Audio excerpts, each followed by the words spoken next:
on to Kenya, and this is one of those stories that I have to keep coming back to myself because of how much it inspires me. Meet this woman by the name Terry Gobanga, who is a pastor. Several years ago, she was abducted on her wedding day, and guess what? She was raped by 3 different men in a moving car for 3 hours.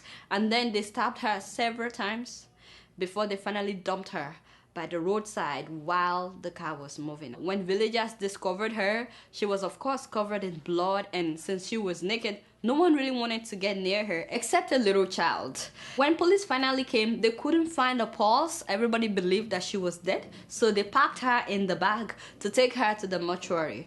On the way to the mortuary, she coughed inside the bag. That was when they realized, wait a minute, she's still alive. So they turned back from going to the mortuary and they took her to the hospital. She was in the hospital for 2 weeks. Her story became major news in all of Kenya that a bride was kidnapped and raped on her wedding day. So that publicity alone was traumatic for her, on top of everything that she's been through.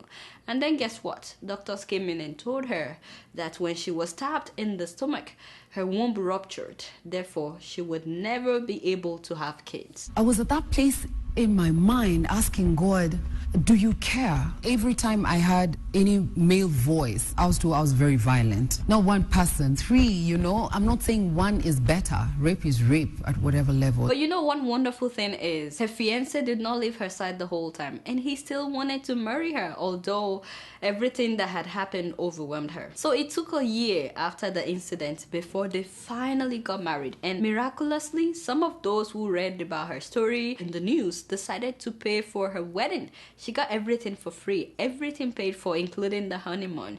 I was so happy when I had this, you know, that, oh, finally her story is changing, until she talked about what happened 29 days after the wedding. He went to the bedroom, took the jiko to the bedroom to make the room warm. Then he came to the kitchen where I was cooking. He switched off the gas, carried me on the kitchen counter and told me we need to talk. And he tells me, you know, in case I would die, I would want you to go on with life. I stopped him right there. Wow. I mean, that's interesting. I don't know how he knew that something was going to happen that night. I guess some people just know. And he was not happy that I stopped him. We've just come back from a honeymoon. We are praying and fasting the whole day. It's an exciting time. You don't talk about that. And the atmosphere had really changed. So we embraced. I remember we were in tears. We didn't understand what was happening.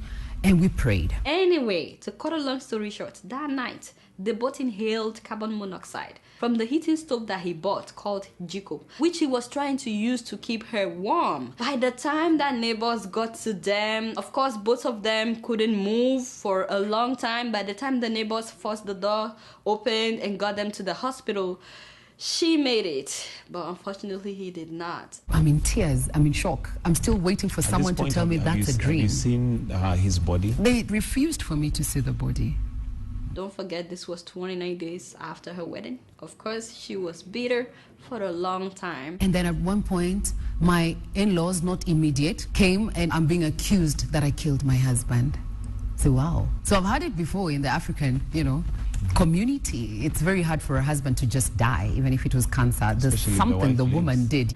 And we can only imagine what she's been through. People withdrew their children from me. They called me cursed. They couldn't understand why so many bad things are happening to this one. I actually sat down with my parents and I asked them, is this the point where you tell me the truth so that this thing stop happening? But I got my strength in God. I lived a day at a time. To cut a long story short, a close friend of hers that stood by her during the whole tough time later asked for her hand in marriage, and of course she was hesitant. And I said, you know, I'm not able to give birth to children and I don't want you to stress me being an African man.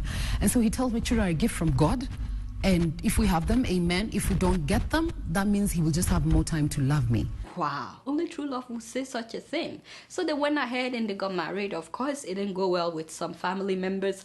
Her father-in-law did not show up for her wedding, but she said that today they are now like best friends. They've been married now for 8 years. Yes, 8 years. And guess what? During the first year of her marriage, she got sick and they thought it was just fever until the doctors told her that she was pregnant. My first reaction, what I did, I picked my phone and I SMS'd everyone on my phone book and I told them I'm pregnant.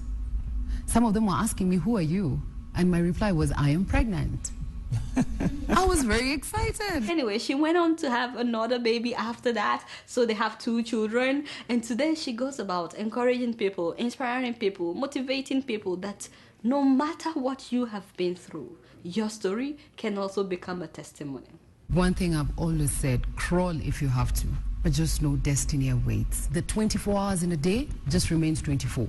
So if you're going to cry for 5 years, those are wasted years. I encourage people, don't dwell on things, deal with them as they come. Wow. So do not put a full stop where God hasn't put one. Go right back, put a comma. You might be in chapter 1, it might not be so good. Chapter 2, chapter 3, not so good. Who knows about chapter 7? Wow. So I decided to share this story just in case someone out there is going through a very difficult situation. And it could be anything. I mean, maybe you lost a loved one as well. Maybe your business has failed.